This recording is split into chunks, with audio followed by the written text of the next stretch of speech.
Þá segi ég bara velkomin í kaffispjall fræðslumál. Í þessum þætti ætlum við að ræða gerð stafrænna námskeiða, námsumsjónarkerfi og ýmis svona forrit og búnað sem gott að eiga ef fyrirtæki ætla að búa til sitt eigið námsefni. Ég hér komin með tvo góða gesti, Ingibjörgu og Elínu. Þær eru báðar námsbrautastjórar í Ísafjarðarskólanum og miklir reynsluboltar þegar kemur að þessum málum. Bara verið velkomnar. Takk fyrir. Takk fyrir. Ég var að hugsa svona áður en að við byrjum, kannski heyra bara aðeins bakgrunnin ykkar ef við byrjum á þér, Elín. Hvað hefur verið að sýsla við og hvað ert að gera í Ísafjarðarskólanum? Já, ég kem nú úr grunnskólastarfinu, var þar kennari og stjórnandi í grunnskóla í 20 ár, svo leigubílstjóri. Sen ég búin að vera í Ísafjarðar, námsbrautastjóri í rúmlega 5 ár og þar að sinna bara fræðslu og þjálfunarstörfum, skrifa áætlanir, kenna og færa námsefni yfir í stafrænt form. Ég hef verið mikið að því að framleiða og hanna stafrænt fræðsluefni fyrir fólk sem að starfar hjá Ísafjarðar og reyndar ytri aðila líka sem að við erum að þjálfa líka. Það bara, en þú Ingibjörg? Hörðu, ég kem líka úr grunnskólaumhverfinu eins og Elín, starfaði í litlum grunnskóla út á landi og núna útbúa stafrænt námsefni, skrifa þjálfunaráætlanir, flugvallabraut, þeir sem sinna flugvallaþjónustu eru mínir nemendur og farþegakstur og svo allir þeir sem taka ökuleyfi á flugvöllum landsins. Ég sinni fræðslu til þeirra. Mjög áhugavert. En þá snúum við okkur bara að máli málana. Hvers vegna byrjuðu þið hjá Ísafjarðar að nota stafrænt námsefni? Hvað er upphafið að þessu öllu? Já, ástæðurnar eru nú kannski fjölmargar, en meðal annars það svona eðli starfsins hjá félaginu. Við erum með starfsstöðvar út allt land, við erum með fólk í vaktavinnu, við erum að ráða einn stóra hópa fólki í einu, þá ég að meina sumaraflýsingarnar. Við þurfum að koma námsefni til ytri aðila, þannig að annarra sem starfa til dæmis á flugvöllum, vítt og breitt landið. Það erfitt að kalla fólk inn í stofunámskeið í þessu umhverfi og við erum með starfsstöðvar sem eru aldrei lokaðar. Við náum aldrei öllum í einu en við getum gert þetta í smærri hópum en á þennan hátt þá náum við að miðla efni til fólks óháð tíma og staðsetningu. Fólk fær bara efni í sín tæki og getur tekið sinn tíma og valið sér stað til þess að njóta fræðslunar. Þannig þetta svona hluta til svona kannski bara því það raun og veru ekki hægt að ná öllum saman í stofu en Inga, getur þú nefnt einhverja svona kosti þess að vera með stafrænt efni? Hefur það einhverja kosti umfram stofukennsluna eða? Já, kannski þá helst að fólk getur mætt hvenær sem því hentar. Kannski fyrst og fremst það, en svo líka þegar maður útbýr stafrænt efni þá þarf maður að vera miklu hnýtmiðari heldur en þegar maður í stofukennslu. Það þarf að afmarka efnið, gera svona skarpara og hnýtmiðara til nemandans. Kjarna sig alveg niður. Já, kjarna sig alveg niður í mikilvægustu atriði. Svo það kannski líka þetta að við erum kannski með ólíka aðila að fara í gegnum sama námsefni. Það kannski einhver sem bara að nýta sér sem endurmenntun og getur svona aðeins nýtt efni sem upprifin á meðan einhver annar að sjá þetta í fyrsta skipti. Getur það að fara hægar yfir, horft jafnvel aftur á myndskeið eða einhver ákveðnum búta og nýtt sér allt ítarefnið á meðan annar svona bara notar þetta sem upprifin, sama pakkan jafnvel. Já, og líka þetta að geta þá farið í raun og veru eins og ég man alltaf þegar ég var að taka skyndihjálpina þegar við fórum út í að gera svona stafræna, sem sagt bóklega hlutan stafræn með skyndihjálp. Svo rosalega gott að geta farið að spóla tilbaka að því að auðvitað athyglin svona, hún getur dottið inn og út og það er rosalega kostur að geta heimsótt námsefnið aftur og ég get ímyndað mér, það ekki rétt hjá mér, námsmenninur okkar eru líka komin upp ný kynslóð og verðið ekki vara við að þetta henti kannski eins og yngri kynslóðinni. Það er bara með allt í símanum. Jú, þau nota símann sinn fyrir allt. Já. Og svo má ekki gleyma að við erum líka með fólk sem velur að nýta sér mismunandi tungumál. Já. Og þennan hátt getum við að miðla sama námsefninu á fjölmörgum tungumálum, þó við séum nú aðalega að nýta íslensku og ensku. Já. En við þurfum ekkert, fólk þarf ekki að vera velur það bara eftir því sem hverjum einum hendar. Nú sumir vilja texta á myndskeið, aðrir ekki, sumir vilja fá að lesa allt sjálfur, aðrir vilja hafa þul undir. Og við leggjum mikið upp úr því að fólk hafi þann möguleika og geti stjórnað námskeiðinu eins mikið eða þáttökusinni eins mikið og bara hægt er. En þá kannski ef maður hugsa svona einhverja takmarkanir eða vankantar, þú veist, ykkur tilvik það sem að það dugar ekki vera bara með stafrænt námskeið? Það er bara ágætt að því þú nefndir skyndihjálpina. Já. Að við erum með hana hluta til stafrænt, en svo verðum við að fylgja því eftir með verklegum æfingum að því að þú lærir ekki að hnoða í gegnum stafrænt námskeið. Nú verður alltaf að beita færninni einhvern veginn. Já. Þannig að þið noti kannski meira en eina aðferð, kennsluaðferð fyrir sama námsefnið eða? Já. Já, og svo kannski annar galli, ef við gefum göllunum smá rými, að það er að við erum ekki í neinni snertingu við nemandann. Við verðum að útbúa námsefnið þannig að það skili örugglega öllu því sem við viljum koma til skila. Og það er svolítið list að halda þessu up to date eða það er nóg að ein deild skipti símanúmer eða eitthvað starfsstöð flytjist til að þá þarf að rekja upp allt námsefni. Þetta er svolítið eins og bók sem þú bara gefur út og hún verður að segja allt sem að segja þarf. Þannig að það er alltaf útgáfa 1, 2 og svo framvegis. Já. En fyrir það sem er að hlusta og hafa aldrei gert svona stafrænt efni, hvar á maður eiginlega að byrja? Þú veist, hvernig byrja maður? Ég held að sé bara að byrja. Ég held að fólk þurfi ekki að óttast neitt. Ég held að óttinn fyrst og fremst sé bara, hann er mjög huglægur. Þetta er svona, já, þú kannski bara óttast eitthvað sem að þú veist ekki alveg hvað er. En ef maður byrjar og þú þarft ekki stór tæki eða mörg verkfæri til að bara láta vaða og svo er alltaf hægt að bæta og breyta eftir því sem maður þróast í þessu. En er eitthvað svona sérstök skref sem þið farið í gegnum sem að, þú veist, bara frá upphafi verkefni sem er svona eins og rammi, einhver ákveðin skref sem þið takið alltaf? Já, ég ætla að segja að í raun og veru gildir svolítið sko í upphafi skal endur skoða. Hvað á nemandinn að fá frá þér? Og setja sér svolítið í spor nemandans, hvað viltu að hann sjáu og fái?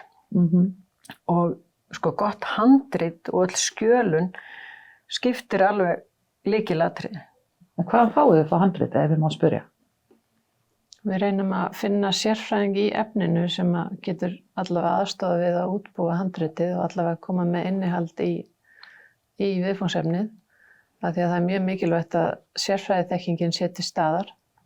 Það er þá bara einhver starfsmaður innan fyrirtækisins. Já. Svo liggur handriti fyrir. Já, og í raun og veru kemur náttúrulega upp einhver svona þörf fyrir fræðslu eða einhver þarfagreining sem á sér stað áður og kemur inn á borðið okkur óskum einhverja fræðslueiningu.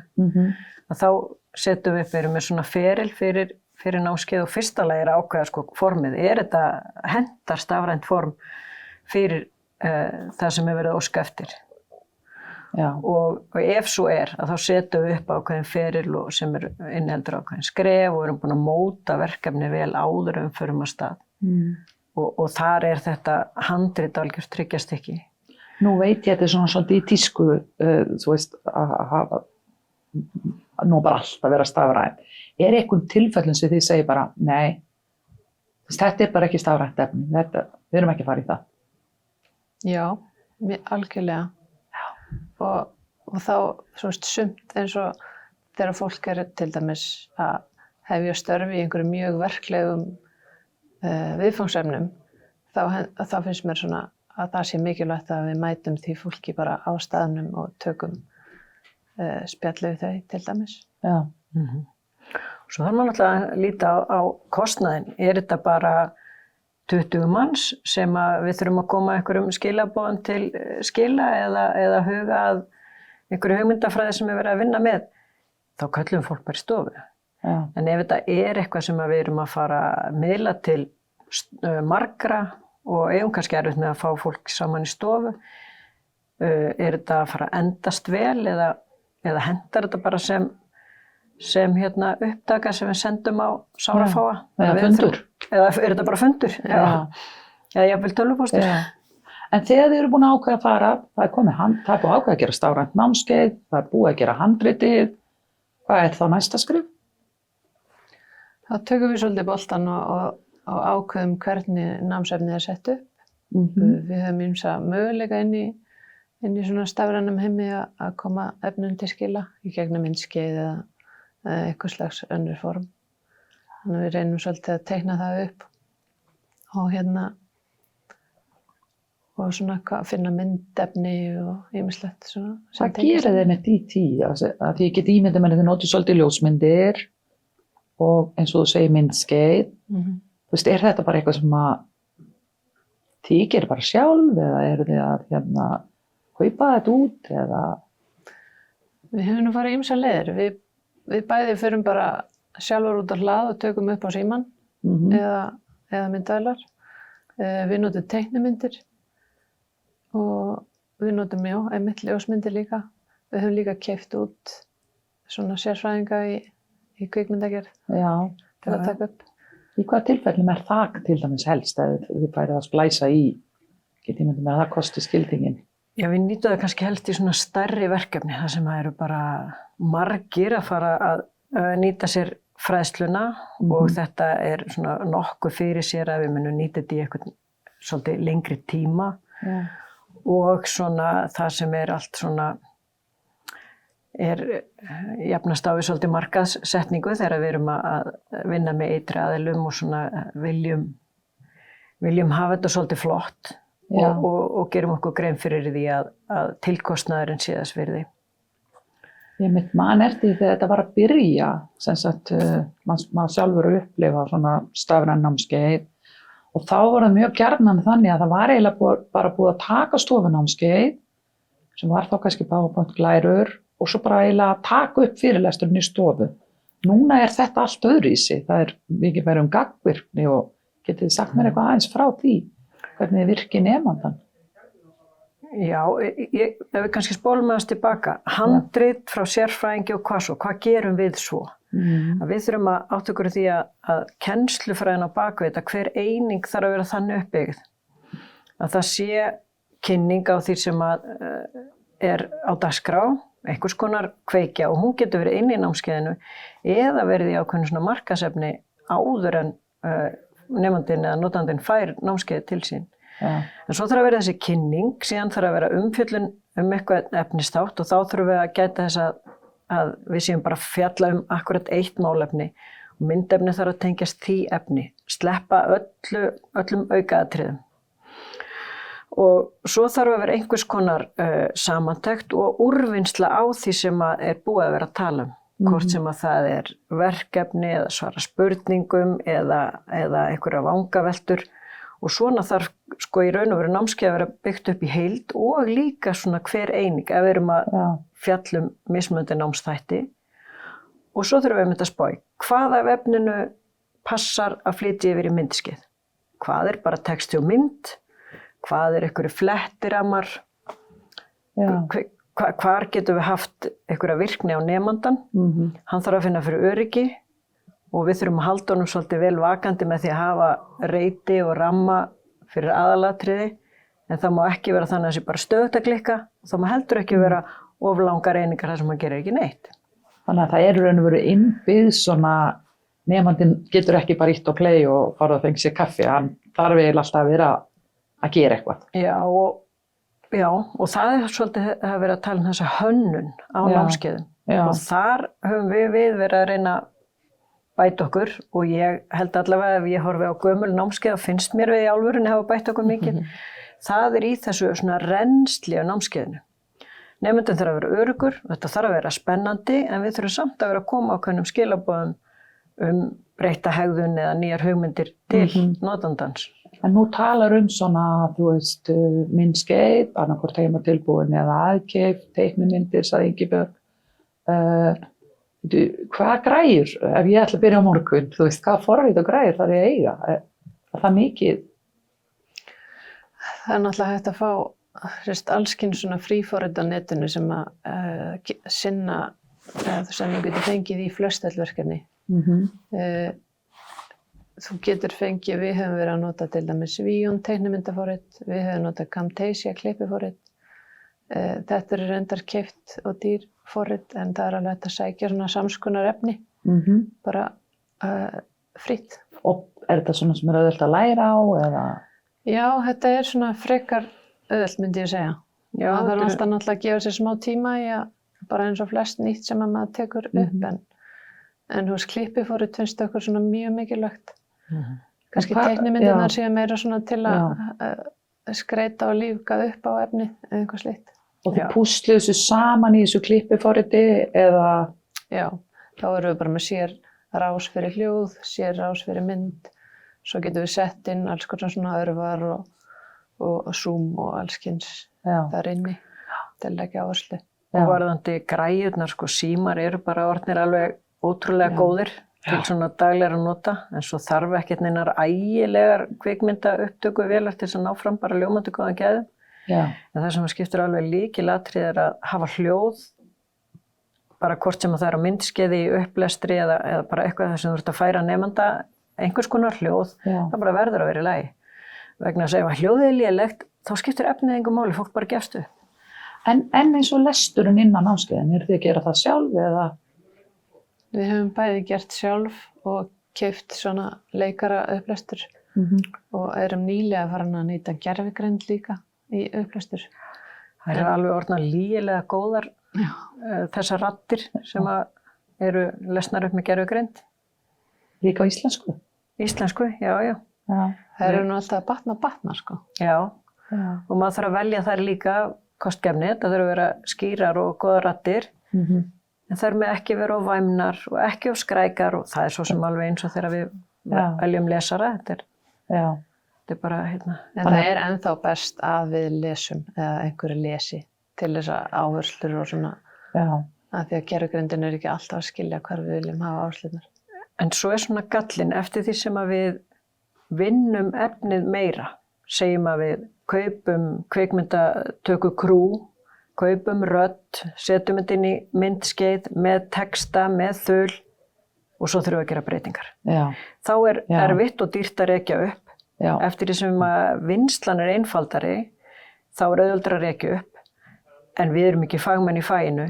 Það er fallegra, það er faglegra að fá atvinnumenn í verkið. En maður þarf alltaf að skoða hvert verkefni, hvert handrit, hverja bara beiðni sem að kemur inn til okkar. Hvað fjármagn hef ég, hvað tíma hef ég, allt þetta. En hvernig síðan þurfum það að koma þessu út til nemandans og væntanlega líka að skrá, fylgjast með hver kláraði þetta. Þú veist, hvaða kerfi hafið þið verið að nota? Við erum núna með námsumsjónarkerfi sem við köllum Talent LMS, eða heitir það. Og þar getum við sendt boð til nemenda á námskeið og svo fylgst með framvindunni, hverju ljúka og hverju ljúka ekki. En ef ég er kannski bara svona millistórt fyrirtæki, verði ég að eiga svona námsumsjónarkerfi? Eða get ég gert þetta á annan hátt? Ég held að sé nú þetta að fara ýmsar leiðir. Það er svona kannski spurning rekjanleikan á hverjir hafa stundað eða fengið námskeiði sem að skipti kannski máli. En þú veist, það er hægt að gera þetta í gegnum Teams með einhverjum hætti. Þannig að maður hefur meira sér heyrt fyrirtæki sem hafa notað bara innri vefinn eða Workplace og þá kannski bara þurft að stóla á. Það er ekki hægt að telja sín heldur að fólk kvitti þá undir lokið. Af því maður getur ímyndað sér að fyrir svona minni fyrirtæki sem vilja samt gjarnan gera þetta, að ég hef alveg séð mjög sniðugt sem að fólk er einmitt bara sjálft að taka upp á símann sinn og kenna nýju starfsfólki bara, eins og ég sá hjá Dominos, bara kenna hvernig á að þvo upp einhverja ákveðna vél. og það voða gaman ef maður getur líka gert þetta bara mjög einfalt. En í sumu tilfellum verður þetta eflaust að vera bara alveg eins og hjá Ísafía að skyldu þjálfun verður að, en það semst hægt að gera þetta án. Já, fólk verður bara svolítið að sko sníða sér stakk eftir vexti og velja þær leiðir sem eru færar miðað við sína starfsemi. Sumir eru með mjög flókið umhverfi og við þurfum náttúrulega alltaf að passa upp á bara persónuvernd og hvort að við þurfum að nýta aðgangsstýrt kerfi og svona ýmislegt sem að það er svolítið eftir hvað við erum að kenna. Og hversu mikilvægt það er að eiga námsögun eða námsárangurinn að þessu sé örugglega lokið. Sumir eru jafnvel að veita ykkur réttindi, fólk er að ljúka prófum, þá verður það auðvitað eitthvað nátt að vera skráð. En hérna eins og bara til að gefa okkur dæmi, bara svona eitthvað námskeið sem að allir nýlega fara í gegnum. Hvaða pakka eru þið að vinna með? Við erum með flugverndar- og öryggisvitund til dæmis á flugvellinu. Allir þeir sem fá aðgang inn á flugvellin þurfa að fara í gegnum námskeið, alveg saman hvaða flugvellur það er á landinu. Já, svona aðgangsnámskeið. Já, það er svona langstærsta námskeið okkar. Og þar erum við með ytri og innri aðila og þetta þarf að vera alveg á hreinu hverjir hafa lokið og hverjir ekki. Nú svo náttúrulega mjög algengt, bara eins og hjá okkur, ég held núna flest, mjög mörg fyrirtæki eru með einhvers konar nýliða kynningu. Þar sem að fólk er boðið velkomið til starfa og látið eða svona sagt frá helstu atriðum sem skipta máli varðandi starfsemi hvers fyrirtækis. Nú svo eru náttúrulega mjög margir farnir að miðla öryggisnámskeiðum. Allir sem koma á Keflavíkurflugvöll þurfa að ljúka námskeið vinnuvernd, upplýsinga öryggisnámskeið, persónuverndar-námskeið, skyndihjálp. Þetta er svona dæmi námskeið sem að mörg fyrirtæki og félög er að bjóða sínu nýliðum upp á. Þegar maður er að velja sér í raun og veru svona námsumsjónakerfi en maður langar eiga svoleiðis, þú veist, hvað eru svona helstu atriði sem maður þarf að horfa til? Ég held að séu samt alveg fjölmörg sko. Það er náttúrulega bara fyrst að horfa á sko, veist, hvað ætlar að nýta þetta í og gera svona þarfagreiningarlista. Þú veist, hvað þarft þú í þínu kerfi? Það þarf að vera notendavænt, bæði fyrir nemandan og fyrir kennarana eða leiðbeinandann þá sem er að stjórna því. Nú öll vistun þarf að vera örugg. Það þarf helst að vera hægt að tengja við manneskerfi eða einhvers konar AD-skjöl eða eitthvað þannig að fólk skráist sjálfkrafa inn í kerfið og lokist þá ef einhver lætur á störfum. Og svo þolir fólk ekki mörg lykilorð. Það er svo gott að fólk geti skráð sig inn með einhvers konar single sign-on eða svoleiðis systemi. Þannig að það er svona, já eins og Ingibjörg segir, að gera svona ákveðin kröfulista og eru búin að hugsa það. Hvað þarf að vera í kerfi þannig að það þjóni sínum tilgangi fyrir mig og mitt fyrirtæki af því að einingarnar eru svo mismunandi. Já. Og ég spurði þið einmitt áðan að því hvort þið getur notað þá klippi forritið Camtasia til að setja þetta saman, en síðan eru þið líka með svona ritil sem er þá líka svona til þess að setja námskeið saman, ekki satt? Jú, það er svona sum námsumsjónakerfi bjóða upp á ritil innbyggðan inn í kerfið sitt. Við höfum farið þá leið að nýta Elucidate sem er okkar ritill þar sem við setjum námskeiðin í rauninni saman og það er svona fjölbreyttir möguleikar inn í því kerfi sem okkur finnst kostur og þannig já. Og hann er einfaldur í notkun. Já. Við vorum áður með þungan ritill sem var flókinn og erfiður svolítið. Þó útlitið hafi verið mjög flott í honum. Já, það sem kom út úr. Já, það sem kom út úr honum fyrir nemandann. En núna er við komin með svona, að mínum að þetta tölvöðs betra kerfi og já. Já, og inn í þennan ritil setum við hverja eina einingu svona, hvert og eitt komponent svona fyrir sig, texta, mynd, takki áfram þannig að notandinn, það rennur og ljúft fyrir hann. Já. En við erum búin að leggja heilmikla vinnu kannski að setja þetta allt saman. Já. Út úr þessum ritli tökum við síðan svo kallan skormpakka, Já. setjum inn í námsumsjónarkerfið og þar verður til svona ákveðið námskeiðs spjald sem með þennan pakka á baka sem búin til í ritli. Hægt að setja nokkra pakka ef við erum til dæmis með einhverja námslínu og það er auðvitað það sem að námsumsjónarkerfið gerir okkur líka kleift. Að það er að láta eitt námskeið fylgja öðru og svo framvegis þannig að við getum búið til eins og námshópa og ýmislegt svoleiðis. Þau eru ekki bara til að skrá námsárangur og fólk geti sótt sér námskeiðin heldur er líka hægt að setja upp ýmsar línur og hópa og það hljómar svona pínulítið eins og því sé að búið til bók og svo setja henni í bókasafnið og svo tekur nefnandinn hann út. Já, þetta er bara mjög fín, mjög góð lýsing af þessu, jú, það er svolítið.